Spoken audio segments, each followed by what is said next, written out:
all that stuff. So at the end of the day, we've had, or some people call it conversations, and not able to build conversations with Chinenye. All right, so today I'm joined by a phenomenal guest, someone who I really admire. He's a lawyer. He's very knowledgeable about so many issues. In fact, I enjoy having debates and conversations with him. He's a partner at a leading commercial law firm in Nigeria.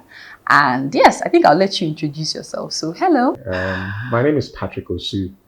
I'm a partner at Jumogobiano KK, and I've spent a considerable length of time practicing law.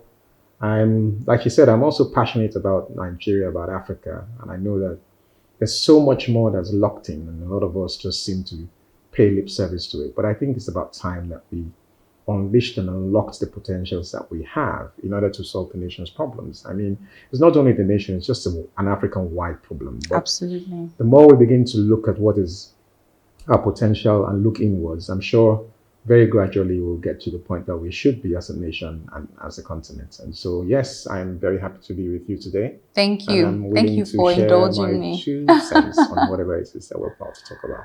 Thank you so much. So I'll start with my first question. Nigeria, they call Nigeria the giant of Africa, right?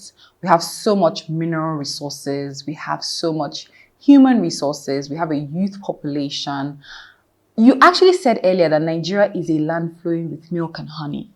So why are 130 million people living in multidimensional poverty? Why are people jackpying? Why is there this sense of, especially amongst the youth, hopelessness? Why haven't we actualized our potential as a nation? It's been a leadership problem. Africa has been beset with that for a little while. And you can't deny the fact that Africa has not had their best people in leadership positions. I'm very sorry to say that. In general, leadership is not something that you pay lip service to. Leadership is a service.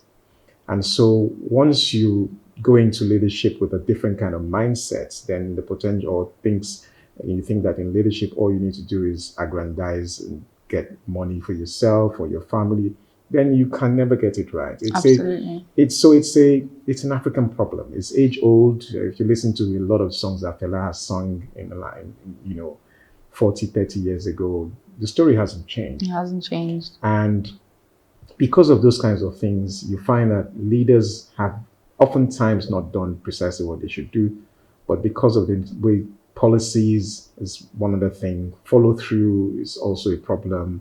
What is the national plan? Do we have one? I grew up knowing that there's a national plan, all right? What they used to call the rolling plan. So you have the national plan for 5, 10, 15, 20, 30 years.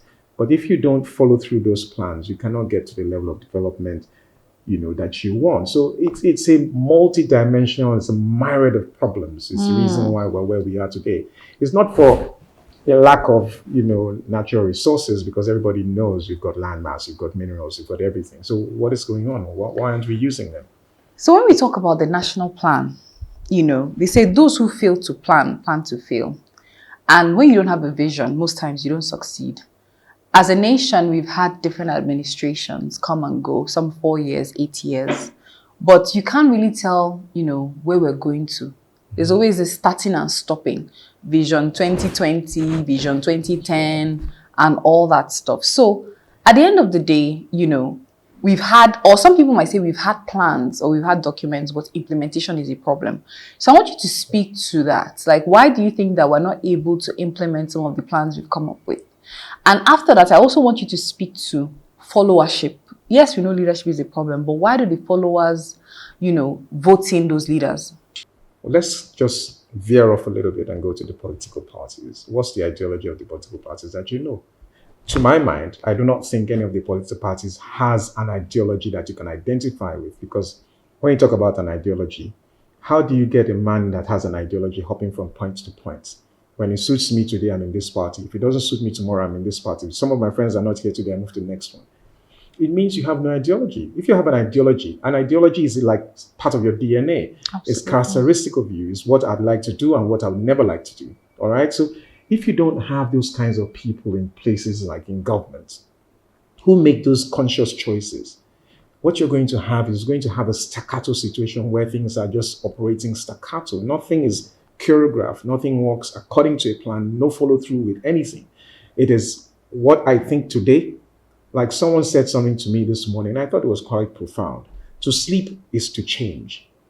All right? A man that goes to sleep tonight, if he promised you something yesterday, if he goes to bed today, wakes up in the morning, the dynamics may change in his mind. But if he's a principled person that has an ideology, what I can never do, what I will do, only and always, what is characteristic of a personality, then you would not have people flipping and flopping each time.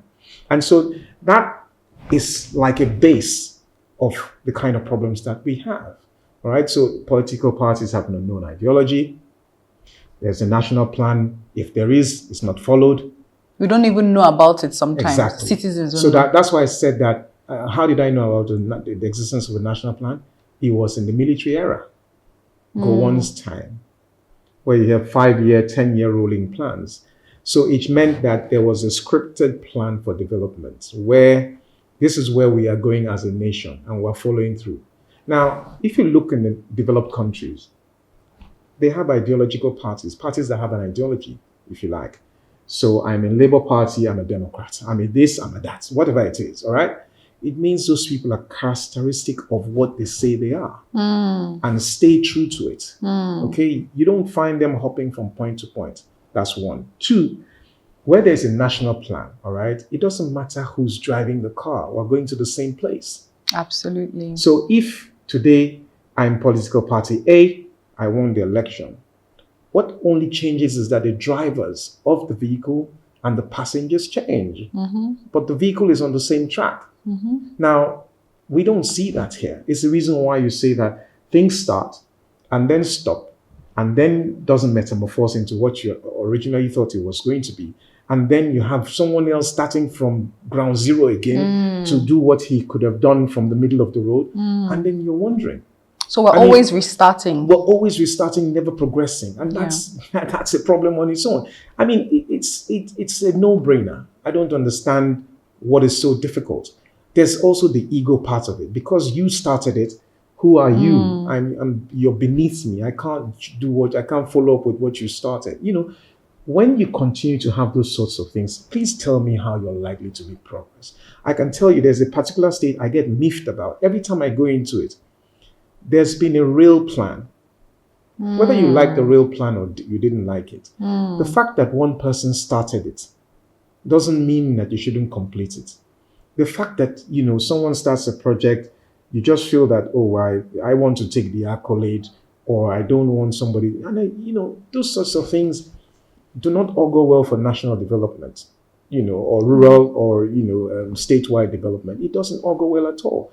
We must begin to see ourselves as in true one. Yeah. So if I'm starting something and I'm unlikely to finish off, if you get to that point, it should be part of what you should complete. Because at the end of the day, who are the beneficiaries of why we're here? The people. The people. So how do we get our leaders to look beyond self, beyond selfish interests, start thinking about the public good, to say, okay, maybe this governor started this project. Now I'm governor. If this project is going to employ millions of youth, why don't I continue it? Now starting all over again, something that might not necessarily work. So how do we get them to start thinking about the people and not themselves? Unfortunately, you ask me a question that begins to say, how do I begin to use my left hand when I'm 50? That's what that sounds like to me. Unfortunately, I say that because I will tell you very quickly, what you do have is, do you have people of character, first of all? So if we go back and sift and take a step back, it takes you back to what I started from, saying that, ideologies and who you are, your character determines how it basically determines who you are. What is character? Character is that habit or attitude you display when no one is even looking at you, right? It doesn't have to be because the spotlight is there. You can mention some people that whether they are here or not, you could say this person would behave like this all the time. So it's a bit of a problem. Now, how do you get the people to stay focused. Maybe on the off chance we can begin to focus on implementing what our policies are indeed. They say, oh, there's no law in Nigeria, and I wonder what you mean by that, or what people mean by that. The same laws that operate in England, bar for a few that have been updated, are the same laws that operate in Nigeria. But do we implement them? Do we push through with them basic things? The question is we don't, or the answer is we don't. And because we do not, it makes it look as though Nigeria is a free-for-all place. So I want to follow up on that point.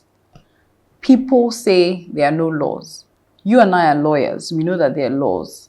The problem is enforcement. That's right. So I want you to speak to that aspect of enforcement.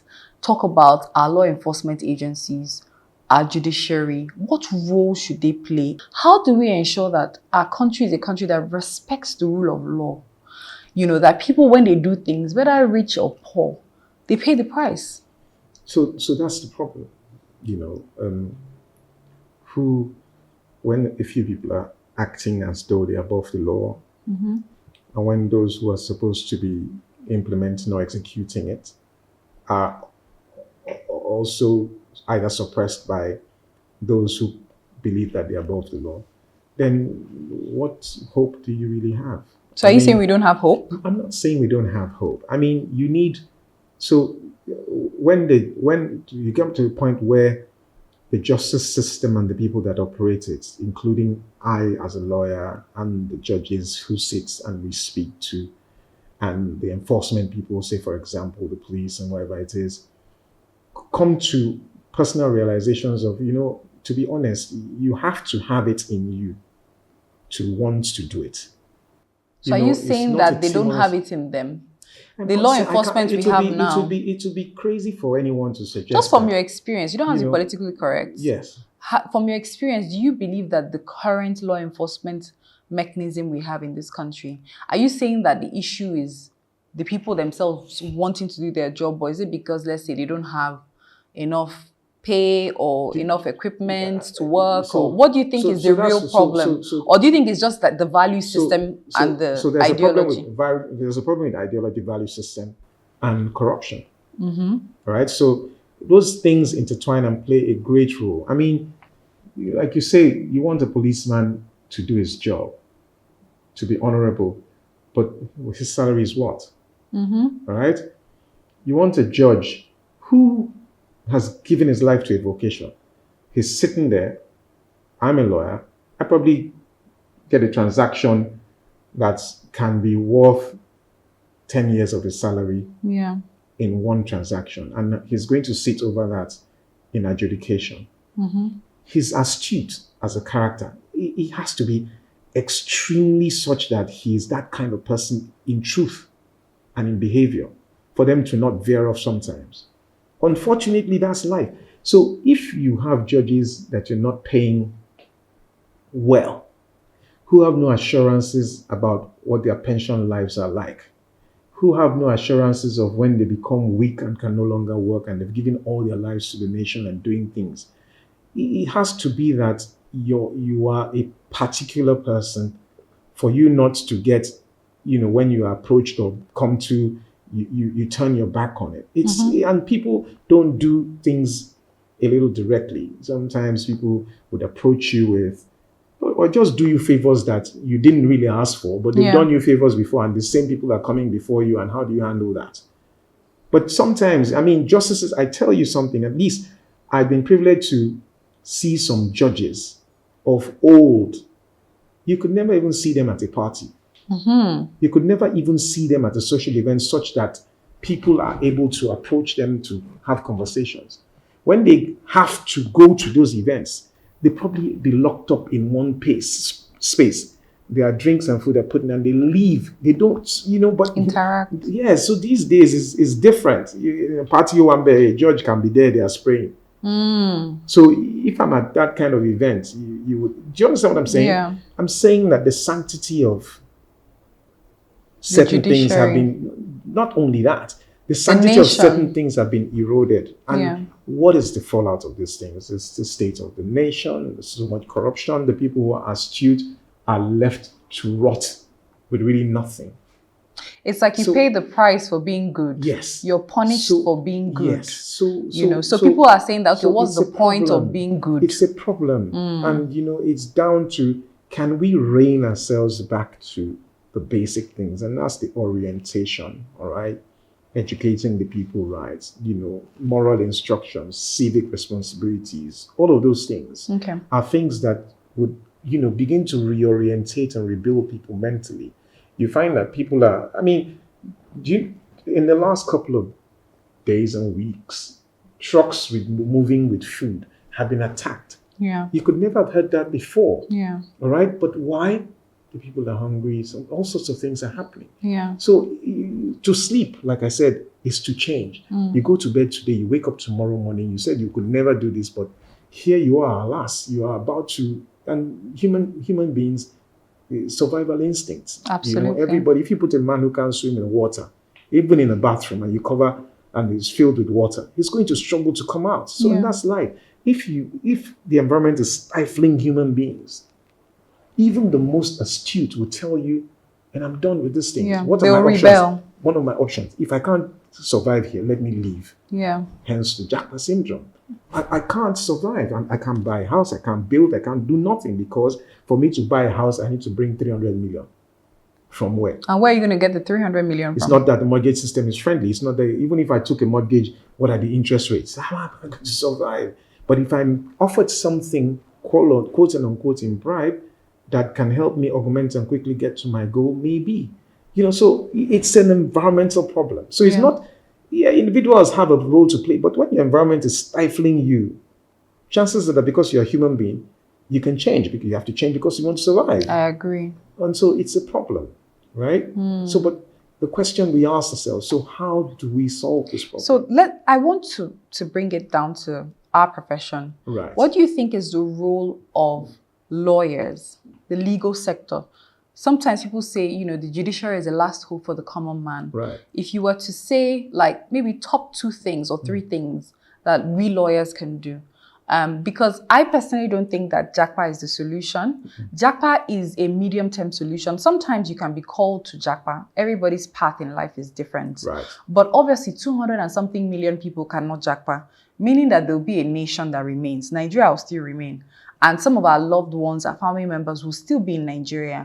And no matter what, as a Black man, I always say, wherever you are in the world, if Africa doesn't get its act together, you won't be respected. You're still going to have your passport, your green passport. Even if you change your passport, sometimes your place of birth is still visible on your passport. So that pride you have as a Black man is also tied to how well the countries in Africa are functioning.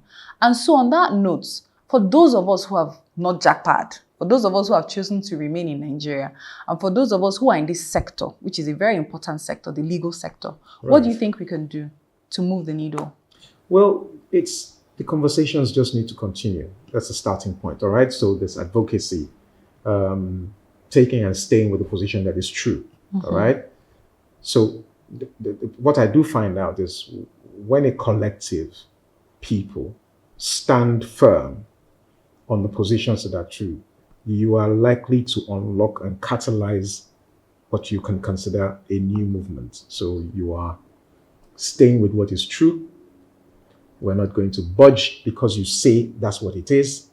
We're sure that that's not correct because this is what should be. And so it's the advocacy in different forms, all right? Absolutely. The judges, they do their own bit. Look, it's a lot for judges. And I'm one of those lawyers, I hate it when you say that a judge takes bribe. Or people accuse judges of certain things. It doesn't, I remember as a senior advocate many years ago, of blessed memory, Bankole Aluko SAN, and I would not mention the name of the lawyer. I remember a case, it was suggestive of the fact that another lawyer was suggesting that one judge had probably been bribed, and that's why his decision or his reactions in a case was appearing to be skewed. And this lawyer, Bankole Aluko SAN of the blessed memory, was so miffed that he was about to file an action against the lawyer. Wow. I mean, and I use that as a reference point to say that to show you how we either have come down the ladder because it was the reverence that you have for the judges. You can't, how do you look at a judge and suggest that the judge takes bribe? But these days, because I'm a lawyer, you're a lawyer, but the common man, I mean, as at yesterday, when I was checking out of my hotel, someone say to me that, oh, you lawyers always do this. And I'm like, it's They'll not tell very you good. things like, oh, why do I have to pay a lawyer so much when I can bribe a judge? And someone says that you election petitions, you should do it because when you do it, you are short of a lot of money. Yeah. Why are you short of a lot of money? Because of suggestion that it's a litigation of guarantee. How do I guarantee litigation? I would take the legal role, do my bidding, argue a case, but I can't guarantee the outcome. I'm not the judge. I would state the law as far as I know it, as I understand it. I'll state the evidence and the facts. Don't forget there's a lawyer on the other side as well. So it's down to one person to sift all of that and come to a decision. It's really sad that even politicians that I've spoken to, have interacted with, even young politicians, imagine people who use their last money, their savings to go into politics. They say things like, you have to spend more on the judiciary than you spent on campaigning. And that's so disheartening. What does that mean? That's so disheartening. How have we gotten to this stage as a nation? So it is so disheartening. And then as a commercial law firm, it's probably one of the reasons why we don't specifically, unless, sometimes we don't do certain cases, right? So for example, maybe we don't do criminal law, but if a commercial client has a criminal law element, we're competent enough to be able to do it. But that's not what we are selling as a firm. Yeah. And there's no kind of litigation we can't do. All right. So if we have close proximate clients who's involved in election petitions, we will do it. I mean, but to wear on that toga where everybody thinks that, election petition is about bribery, is about this, it's so bad. Yeah. And, when you say, people don't just wake up saying nothing. Some people won't brief you if you don't guarantee them that you'll win. What does that really mean? It's either you don't understand what it is, what lawyers do in court, or you don't understand the role of judges, that you're suggesting to me that, we need to understand what the outcome will be, so that we'll prepare and cater for the monies. I said, what does that mean? Pay me my own fees. That's all I'm interested in. I don't have any answers to any back-end business, so it's difficult. But guess what?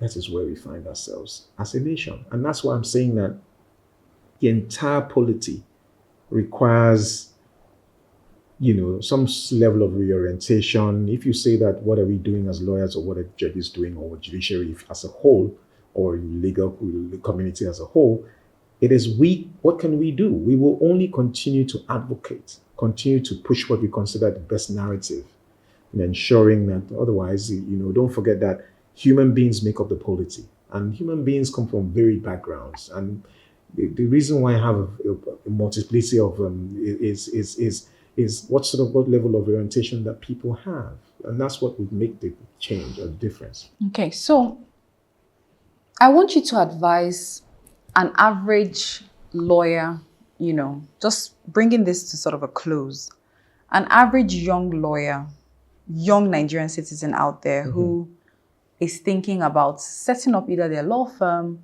or starting out in law practice. And they're worried that, they don't have that money, or that they might have to compromise their values to make it in Nigeria. What's your advice to someone who wants to do business in Nigeria but does not want to compromise their values and they still want to succeed? Well, I think that it's very simple, straight and narrow. Stay the way you are. I mean, do you think that person will still succeed? Yes, they will succeed, because I promise you, people get to know who you are, and the right people will still come to you because that's who you are. I'll give you an example. I've been asked, for example, to look for some people who have interest in wanting to invest in oil and gas, and they're saying that they want to only work with companies that, but once they do the due diligence, they find that there's nothing that looks shady. What does that tell you? No matter what it is, those are still the people that people will want. Yeah. All right. So stay true to whatever you develop, your own ethos. Stay with your ethos. It will count for you someday. It might not be immediately, but I promise you, as day is light, it would count for you. So any young person who's trying to go to business, going to just imagine yourself as a global citizen. Don't only operate with mentality of, I'm here today. I promise you, when the right time comes, you will be the standout person. Absolutely. And so there's no compromise for doing the right thing. I promise you. So short term, it might look like it's daunting, but promise you long term, you are the person that the people will require. So the advice is stay true to what is correct. Okay. I have two last questions. One, is there hope for Nigeria, yes or no? Yes. There's hope for Nigeria. I have no doubt in my mind. Okay. And then final question.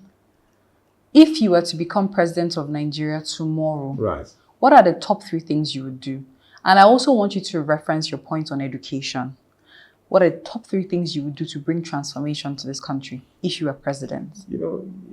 Top 2 things. It's difficult to choose 2 things in a country like Nigeria, to 3. be honest. Even if it's 3. Nigeria is such a... I mean, there's so many things that you would have to do. But as we sit here today, here and now, all right, I think that once we get security right, which is very important, because once people don't feel secure, nothing that you do would work. Nothing. That's one. And that is, the first one is security, and make sure everywhere is secure and everybody can do things properly. And secondly, I'll play to our natural strength. So for example, we keep talking about the oil sector. That's one of, I can even say maybe 20 that we can chase. The mining sector is a mine, is a gold mine on its own, right? I say to people, the reason why we are here today, one decision taken by past presidents is why we're here today. And I'll tell you what that is. What's the decision? That decision was when General Obasanjo, the ex-president, decided to auction GSM licenses to current companies that operate them. That has changed the complete dynamic and landscape of the country for the last 20 years, and it's still going. Really? Yes, and I'll tell you why. Telecommunications in Nigeria was beset and bogged down and made to look as though it was for a closed circle. So if you ask the number of people that had telephones in their homes, which shouldn't be the case, even if it's landlines, they're not a lot. So it was very narrow, very closed. As soon as those GSM licenses went up and sold, employment, business opportunities, and that is what is riding till today, internet penetration. Yeah. Without all of these things, can you imagine where Nigeria would be today? There's the banking sector. The internet affects everything you do. Absolutely. If you were still in it, you would have been in the dark ages. Yeah. If you're only starting today, you can imagine what you've lost in 20, 25 years. Yeah. So that decision, that one decision at that time, is the reason why the whole place has opened up today. Yeah. So you had the telecommunications companies who employed thousands and thousands of people, then the subset of businesses that rode on the side, people who are mounting their sales sites, people who are doing so many things, the catalyst of that, creation of the new middle class, so many things. Yeah. Which is what the banking finance sector also was trying to do at some point. And but, even some of the banking reforms happened in his time. So leave the banking reforms aside. I'm saying the technological penetration, only because of that, that's true, that singular move has changed the dynamics of everything. It affected banking. So many things, all right? Yeah. That's one.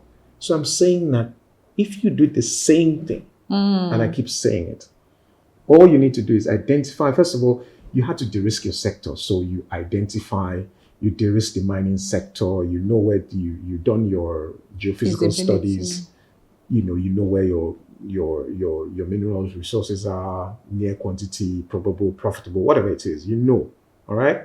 You decided the 5 or top 3 minerals you want to pursue for the next 8 years. You auction licenses by invitation, because they've done auctions of licenses in marginal fields that I think has failed many times. But this is by invitation. Invitation means that you know the track record of the companies, worldwide. It's like saying, I want the Exxon, and I don't want to mention names because I'm not advertising for people. I want the top 3 IOCs, right? Type of people in the mining sector around the world, or 5 or 7 of them to come and bid for licenses in, say, bitumen, in lithium, tantalite, whatever those things. Bid for those licenses, and we have a 24-month run to pick up and get to production for export. But that in itself, is one. But you need infrastructure to link up your export position. So those kinds of things, if we had a rolling plan, infrastructure wouldn't be a problem because we would have been thinking about it ahead and would have been building for 15 years and would have been there by now. So there's so much, and timing is really a problem. So 4-year presidency, what can you do in 4 years? But at least you can auction a license now, and in 24 months, 3 companies can be moving. And then if you don't finish in 4 years, if you don't get a second term, somebody else will continue. Exactly. But, those are the kinds of things that we're thinking about. And so immediately you see something catalyzing your economy, quickly. Yeah. So those are the sorts of things that, plays on my mind. If it's agreed, make a decision. Destruction of education is the reason why we're where we are. Corruption, this, that. Because can you unpack that a little bit? That's a lot. I can, I will tell you very quickly. When the missionaries and how education started in Nigeria is the reason why you can say that one man worked in the ministry for so much. Your father simply owned his house, he educated his people, he sent his children to university, and they lived a simple, modest life. They're not interested in stealing, they're not interested in aggrandizing, they're just satisfied and content. They came from an orientation because they went through a certain level of education. Now, if you educate people in general, a man will not see the reason why he's going to steal. Absolutely. All right, but when you destroy that, so it's a failure of our educational system is part and parcel of the catalyst of where we are as a nation in general. Yeah. So to build back, what I've said, it will take 25 years. Wow. Because if you're going to reorientate newly born children at age 5 to when they get out of university, you can calculate that. So you're going to have to do a complete rebuild, the kind of teachers you have, the kind of infrastructure schools that you have, the kind of university, tertiary education, the curriculum that is now building around the world, to get to where you get the fusion of a child that was born today. It will take you at least 20 years. Absolutely. So, but to catalyze that, you can be quick, meeting them in the middle of the road. So the schools that are there, you're going to develop them. You change the teaching system, you change the education. The sorts of things you can do, interventions, if you like. Interventions. You need to intervene and ensure. But again, everything still revolves around what is the state of the economy of the country. So it's a roundabout circle. It's a bit... I love these recommendations. And just finally, would you ever consider politics, running for office? Because, a lot of intellectuals like you and myself, we shy away from going into politics and holding those positions. Yeah, but you just said to me also in the course of this conversation that people tell you how they need to spend more on the judiciary than how. So what does that tell you? The system is broken. System does not allow the best people to come forward. So that's where the problem is. You have to do certain things to be able to come out as, and we're looking at the system now, things are beginning to change gradually. Hopefully, but it still requires a lot of financial spend. Yeah. Okay? The people have a mental orientation of they don't want something, but it's a fight against the haves and the have-nots. All right? And so those people who don't have, not because they don't have, if in quote, but it's a real battle against those who have aggrandized enough to be able to keep you where you are. Because you have to spend billions on elections. So how if you make legitimate money, how are you going to waste that? And so you spend money and is the hope that you recoup it or what? You see what I'm saying? So the system needs to really change as to how people get to where they get to. Until that happens, we will continue to have only a certain kind of people. We will continue to have only a certain kind of people. But I don't lose hope in that because I know it's possible. It's possible. Yeah. You can see from the last sets of elections and things that are happening. People are waking up. Yeah. So it's going to happen, but take a little time, but it will happen. This was very impromptu, but I think we had a great conversation. The whole essence is for people to listen and to be inspired. There are people like you and I who are out there, who are thinking these things, who want to make a difference in their own sector, in their own little way, but they don't feel empowered. Right. And so we want to keep propagating this message because we don't know who is going to listen. It might spark something in somebody, and that's the essence of that. So on that note, thank you so much for joining me. And if you have any closing remarks or any final thoughts. You're not going to wake up and, take wood and pliers and hitting people. No. We're going to have conversations that people are going to begin to resonate with. Yeah. And hopefully we all begin to see the fruits of these things that we have. And I think that's all we can do for now. Yeah. I think that's it. Awesome. Okay. Thank you. Thank you so much. It's my pleasure. Fist always. Bump. So at the end of the day, we've had awesome. short ideas, and not able to build a